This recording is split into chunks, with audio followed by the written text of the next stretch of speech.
Masturbation के बारे में लोगों का मानना है कि मैस्टरबेशन कॉजेज ब्लाइंडनेस, या मैस्टरबेशन की वजह से एक्ने हो जाते हैं, या आंखों के नीचे डार्क सर्कल्स हो जाते हैं, या फिर इम्पोटेंसी हो जाती है, आंखें धंस जाती हैं, या गाल पिचक जाते हैं, स्पर्म काउंट कम हो जाता है आदि। तो ऐसे कई मिथ्स हैं जो कि कंप्लीटली बेसलेस हैं। मैस्टरबेशन एक हार्मलेस एक्टिविटी है। मैस्टरबेशन तब प्रॉब्लमेटिक होता है जब आप उसके एडिक्ट हो जाते हैं, क्योंकि कोई भी एक्टिविटी जब एक्सेस में की जाती है तो उसको लत बनते देर नहीं लगती। एंड जैसा कि हम सभी जानते हैं कि किसी भी चीज का एडिक्शन अच्छा नहीं होता, तो ये चीज मैस्टरबेशन के साथ भी है, क्योंकि जब आप उसके एडिक्ट हो जाएंगे तो जायज सी बात है कि आपकी day to day life disturb होने लगेगी, टीनेजर्स की स्टडीज इफेक्ट होने लगेगी, सोशल एब्स्टिनेंस होने लगेगा, क्योंकि आपका मैक्सिमम टाइम इसी में निकल जाता है।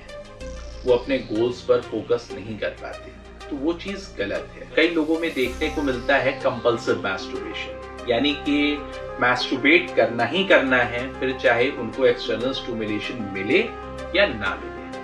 आप उसको लेकर इतना ज्यादा ऑब्सेस्ड हो जाते हैं कि आपकी फिजिकल एंड साइकोलॉजिकल डिपेंडेंसी उस पर पूरी तरीके से हो जाती है कि बिना करे आपको चैन नहीं मिलता, आप खुद की इच्छाओं पर काबू नहीं कर पाते, बिहेवियर ऑल्टर होने लग जाता है, तो वो गलत है। या आप इतना हार्श तरीके से कर लेते हैं कि कोई इंजरी हो जाए, या फिर यदि आपने पार्टनर के साथ सेक्सुअली इन्वॉल्व होने से ज्यादा मैस्टरबेशन प्रेफर कर रहे हैं खुद को सेटिस्फाई करने के लिए, या कई लोगों को प्रोन मैस्टरबेशन की गलत हैबिट भी होती है, तो ये एक अलार्मिंग सिचुएशन है एंड आपको एक क्वालिफाइड डॉक्टर से जल्द कंसल्ट करना चाहिए। कुछ लोगों में मैस्टरबेशन के कारण जो गिल्ट होता है उसकी वजह से emotional health and self esteem पर भी असर पड़ता है, तो ये मत होने दीजिए। यदि आप एक हद तक कर रहे हैं, सही तरीके से कर रहे हैं,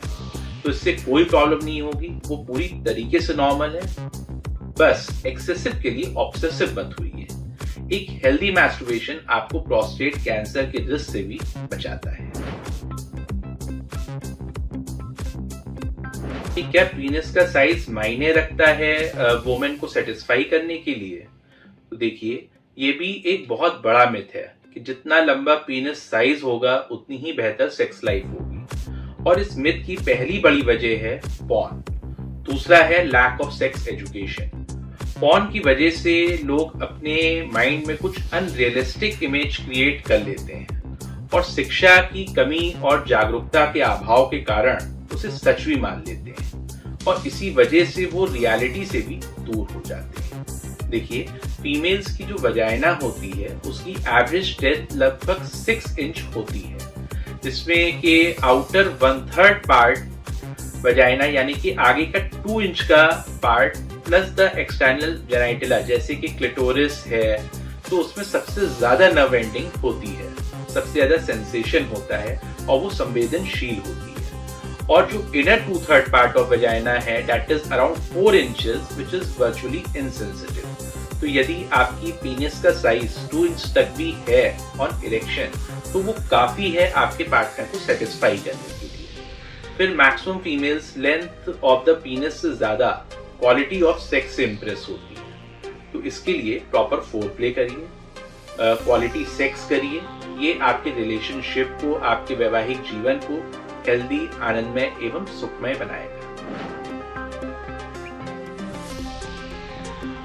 युवा पीढ़ी की जो सबसे बड़ी सेक्सुअल समस्या है वो है नाइट कॉल, जिसकी वजह से वो डिप्रेशन तक के शिकार हो जाते हैं, क्योंकि उन्हें ऐसा लगने लगता है कि वो इम्पोर्टेंट हो जाएंगे, या वो सेक्सुअली कमजोर हो जाएंगे, या उनका सीमेन कम हो जाएगा, या उन्हें इनफर्टिलिटी हो जाएगी, या उनकी कल को मैरिड लाइफ नहीं चल पाएगी, उनकी पार्टनर उन्हें छोड़ के चली जाएगी एंड सो ऑन। तो देखिए, ये भी एक मिथ है, क्योंकि नाइटफॉल एक नॉर्मल फिजियोलॉजिकल फिनोमेना है। देखिए, सीमेन कॉन्टिन्यूसली आपकी बॉडी में सेक्रीट होता रहता है। यदि आपने वॉलंटरी एक्सपेल नहीं किया, फिर चाहे वो सेक्स के थ्रू हो या मैस्टरबेशन के, तो वो खुद ब खुद एक्सपेल हो जाता है in the form of sleep emission या नाइट फॉल और स्वप्न दोष। एग्जाम्पल के तौर पर समझिए तो अगर आपके पास एक ग्लास पानी भरा हुआ है और आप उसमें और पानी डालेंगे तो क्या होगा कि वो अपने आप ही बाहर निकलने लगेगा। Same is with the semen, यदि आपने खुद एक्सपेल नहीं किया तो वो खुद एक्सपेल हो जाएगा। हाँ, बट मैं यहाँ पर एक और चीज ऐड करना चाहूंगा कि यदि आपको नाइटफॉल रोजाना हो रहा है या बहुत फ्रीक्वेंट हो रहा है तो ये किसी समस्या का संकेत भी हो सकता है। तो इसलिए डॉक्टर की सलाह जरूर लें, लेकिन यदि हफ्ते में 1 या 2 बार ही नाइटफॉल होता है तो ये एक हेल्दी सेक्सुअलिटी को इंडिकेट करता है and this is absolutely normal.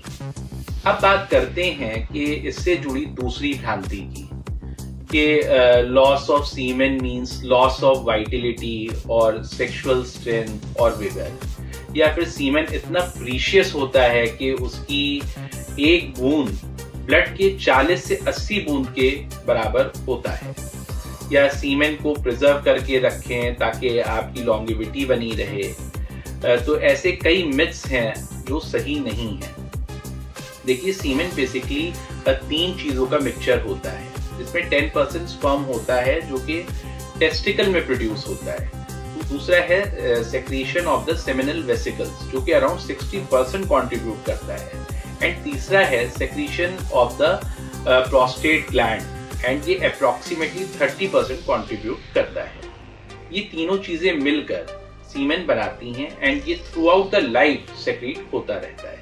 तो यदि आप चाहेंगे भी कि आप अपने सीमेन को स्टोर कर सकें या प्रिजर्व कर सकें तो वो प्रैक्टिकली पॉसिबल नहीं है, क्योंकि सीमेन कॉन्टिन्यूसली प्रोड्यूस होता रहता है एंड यदि आपने एक्सपेल नहीं किया तो नाइटफॉल या जिसे हम वेट ड्रीम्स भी कहते हैं के फॉर्म में एक्सपेल हो जाएगा। ये जो धारणा है वो मुझे लगता है कि हर एक वर्ग के लोगों में बैठी हुई है, फिर चाहे वो शिक्षित हो या फिर अशिक्षित। लोगों को ये लगता है कि शराब पी के सेक्स करने से स्टैमिना बढ़ता है, ड्यूरेशन बढ़ता है, उनको और भी ज्यादा आनंद आता है।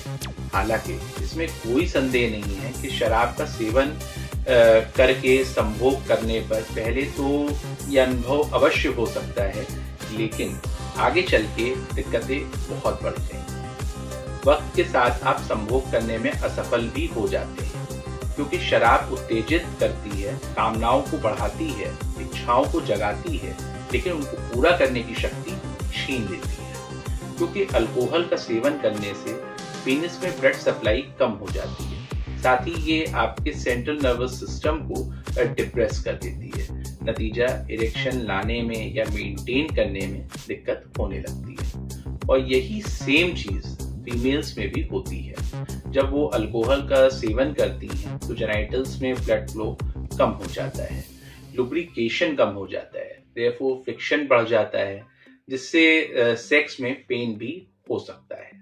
तो इसलिए ये सिर्फ और सिर्फ एक मिथ है कि स्टैमिना बढ़ेगा या फिर ड्यूरेशन बढ़ेगा, ऐसा कुछ नहीं होता, बल्कि अल्कोहल आपको शारीरिक तौर से कमजोर कर देता है। एक और कॉमन मिथ है, वो है कि यदि आपने पीरियड्स के दौरान अनप्रोटेक्टेड सेक्स किया तो आप प्रेग्नेंट नहीं होंगे। हालांकि आपकी जानकारी के लिए बता दूं कि ऐसा नहीं है। इवन पीरियड्स के दौरान भी यदि आपने अनप्रोटेक्टेड सेक्स किया है तो भी प्रेगनेंसी हो सकती है। वो बात अलग है कि पीरियड्स के स्टार्टिंग के 1-2 दिन में पॉसिबिलिटी ना के बराबर होती है, बट विद टाइम बढ़ जाती है। इवन अगर आप ब्लीड भी कर रहे होते हैं तब भी। तो एंड ऑफ द पीरियड के दौरान यदि अनप्रोटेक्टेड सेक्स किया तो भी प्रेगनेंसी के चांसेस होते हैं, क्योंकि फर्टिलाइजेशन के लिए फीमेल एग एंड मेल के स्पर्म्स की जरूरत होती है। तो जहां ओवरी से एग रिलीज होता है तो 12 से 24 घंटे तक सरवाइव करता है, वहीं स्पर्म टिल 5 डेज तक सरवाइव कर सकता है। एंड क्योंकि ओवुलेशन यानी कि रिलीज ऑफ एन एग कभी भी हो सकता है, देयरफॉर फर्टिलाइजेशन की भी पॉसिबिलिटी रहती है। वैसे मैक्सिमम फीमेल्स की हम बात करें तो उनकी साइकिल 28 से 30 दिन पे होती है। तो ओव्यूलेशन है वो अराउंड 12 या 14 डे के इर्द गिर्द होता है, लेकिन वहीं कुछ फीमेल्स की साइकिल 21 दिन की भी होती है, तो उसमें 7 डे के अराउंड ओव्यूलेशन देखने को मिलता है। वहीं दूसरी ओर कुछ की 35 डेज या इससे ज़्यादा की होती है, तो उनमें ओव्यूलेशन मे बी 21 डेज के अराउंड हो। तो देखिए, ओव्यूलेशन की डेट एंड टाइम वेरी करती है वुमन टू वुमन। कुछ केसेस में तो ये भी देखा गया है कि even during ovulation women might bleed, जिससे कि वो वजाइनल ब्लीड समझ बैठती हैं, एंड इस दौरान यदि अनप्रोटेक्टेड सेक्स किया तो प्रेगनेंसी के चांसेस बहुत बढ़ जाते हैं। तो इसलिए यदि आप प्रेगनेंसी नहीं चाहते हैं तो जरूरी है कि आप प्रोटेक्टेड सेक्स ही करें। Yeah.